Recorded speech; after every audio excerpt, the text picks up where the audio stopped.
Eu acho que para a maioria já bastava, a mensagem já está dada, né? Mas só concluindo um pouquinho algumas coisas para nós. Então a gente vê que desde o primeiro homem houve a dificuldade da tentação, junto com a mulher, né?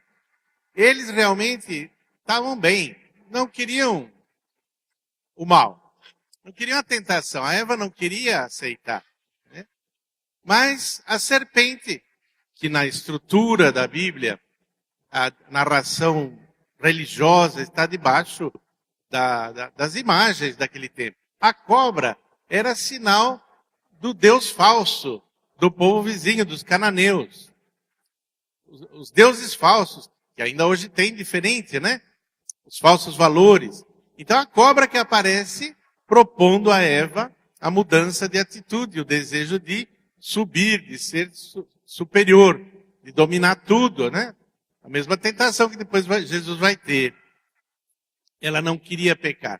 Jesus não quis e conseguiu, com a graça de Deus, com a determinação da consciência dele, da missão que ele tinha, né? E nós hoje continuamos a ser tentados. A sociedade continua propondo a serpente, o poder, o ter, o prazer, né? Como para Jesus foi oferecido o dono do mundo, o bem-estar, o alimento, as honras, né? E ele superou. O Papa essa semana nos fala da tentação, justamente pensando talvez no tema desse domingo. Ele diz assim, com o mal nós não dialogamos, porque nós nos enfraquecemos. Como eu disse, a Eva não queria pecar. Mas o que aconteceu? Ela ficou conversando com a cobra. A cobra é o mal, ela ficou, vai, não sei o que, né? E a gente fica. Você viu que a menininha também está aqui? Ah, é a primeira vez, ninguém viu, eu estou longe. E assim a gente vai enfraquecendo e o mal vai possuindo, né? Então a gente não dialoga, nós temos que fazer as nossas escolhas radicais, perfeitas, né? E sabe qual foi?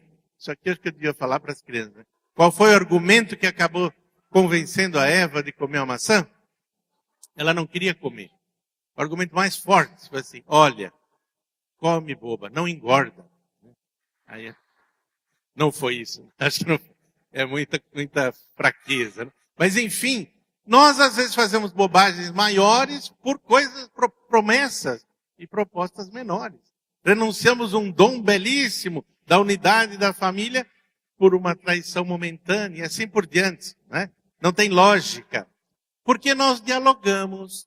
Então temos que dizer, Jesus também disse não.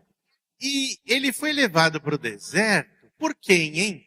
Vocês prestaram atenção? Primeira frase do evangelho de hoje. Jesus foi conduzido ao deserto por 40 dias para jejuar. Por quem? Pelo Espírito Santo. Nossa! Mas então o Espírito Santo vai levar você na tentação? Não, ele vai levar no lugar onde você precisa estar. E é isso que nós estamos redescobrindo.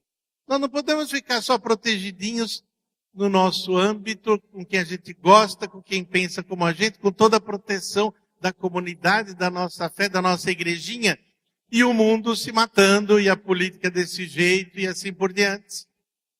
O Papa tem gritado aquilo que Jesus falou no Evangelho, vocês vão estar como sal, luz, fermento, vão estar como ovelhas no meio de lobos. Então precisa ter um pouco de garra, precisa ter certeza, precisa ter firmeza.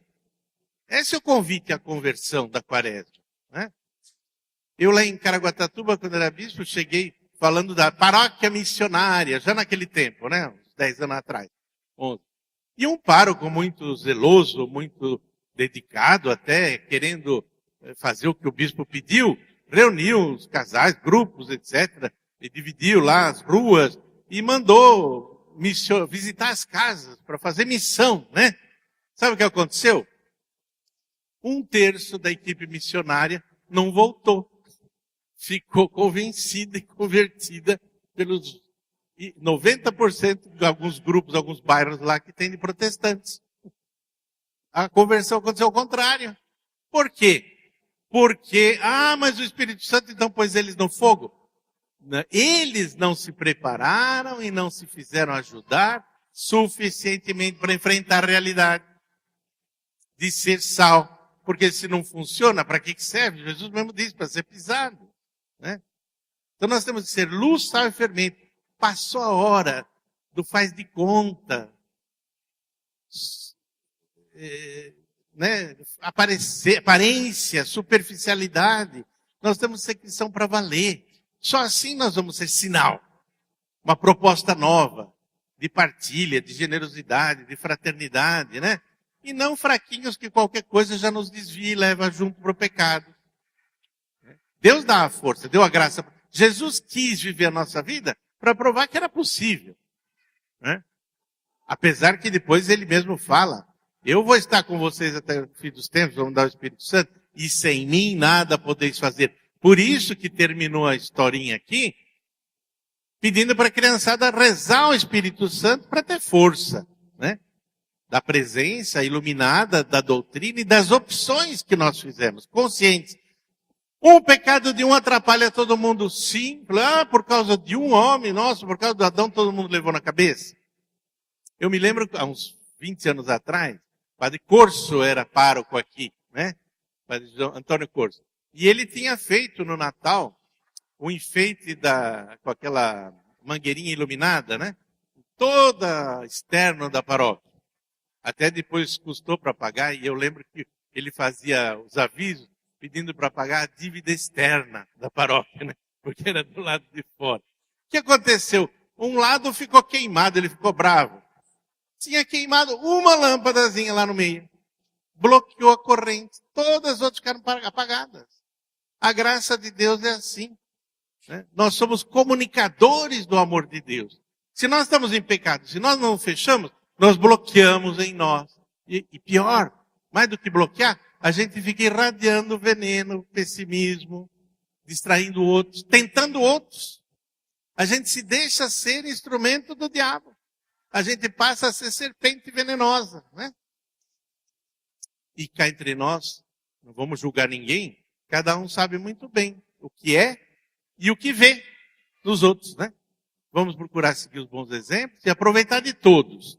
Daqueles que são santos, determinados, que dão bom exemplo, irradiam o bem, e também daqueles que não dão bom exemplo e que atrapalham. Para a gente aprender e evitar de fazer igual.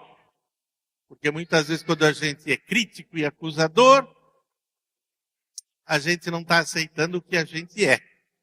E faz pior, né? Como a gente vê vergonhosamente, um acusando o outro aí no governo e um pior que o outro.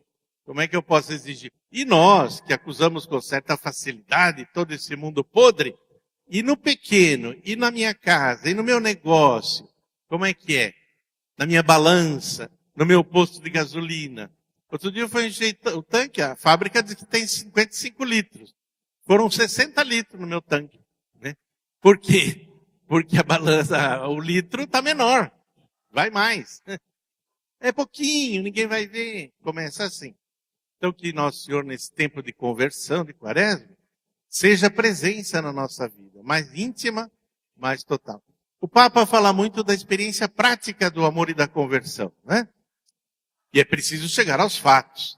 Porém, a igreja, na sua tradição, sugere uma dinâmica, uma pedagogia da renúncia, da ascese, do sacrifício, que não é masoquismo, mas é um treino da vontade, para a gente não ser tão frouxo. Os psicólogos estão dizendo que a criançada está precisando levar um tapa na bundinha outra vez. O Papa falou, todo mundo ficou, né? Agora são psicólogos falando. A criançada não tem mais limite. Não sabe ouvir um não, e depois como é que vai dizer não à tentação? Né? Entra na onda. Tem que treinar a vontade. Então eu ser uma coisa simples, mas é comum. Eu posso escolher as minhas renúncias, né? Mas eu posso fazer em solidariedade à comunidade uma renúncia. Uma esmola que me custe um pouco mais, né? Que eu não usaria para outra coisa importante, mas que é importante a comunidade ter para distribuir para aqueles que não têm, por exemplo, canalizar isso depois. A campanha da fraternidade reúne tudo isso e é distribuído, né? E o Papa tem feito distribuição significativa para alguns desastres, para os povos que estão aí fugindo dos próprios países. Tudo fruto do quê? de uma renunciazinha de um sorvete lá, de uma criança que renunciou. Tem sentido comunitário. Não é uma bobagem, não é um capricho, não é uma coisa insignificante, né? E treina a nossa vontade para depois, no amor, demonstrar o quanto nós realmente merecemos o título de cristãos, de católicos, de batizados. Louvado seja Jesus.